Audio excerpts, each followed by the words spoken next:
Hi friends, welcome back to స్ఫూర్తి Reddy creations. చిన్న recipe అండి, పచ్చి పులుసు కూడా వీడియో చేయాలా అనుకోకండి. ఇలా చేసుకుంటే చాలా టేస్టీగా ఉంటుందని మీ ముందుకు తీసుకొచ్చాను. అయితే పచ్చిమిరపకాయలు మనం గ్రైండ్ చేసి డైరెక్ట్గా వేస్తాం కదా. అయితే వెల్లుల్లిపాయలు, పచ్చిమిర్చి వేయించుకొని, అంటే ఆయిల్ లేకుండా వేయించుకొని దాన్ని కొంచెం గ్రైండ్ చేసుకొని పచ్చి పులుసులో వేసుకొని చేసుకుంటే చాలా బాగుంటుందండి.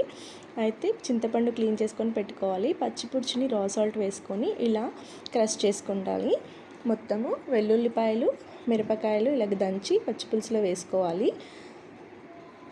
చూడండి, నేనైతే చిన్న రోల్ తీసుకుంటాను. అలాగే ఉల్లిపాయలు సన్నగా పొడుగ్గా కట్ చేసుకోవాలి. నాకు సన్నగా రాలేదు, కొంచెం క్రష్ చేస్తున్నాను.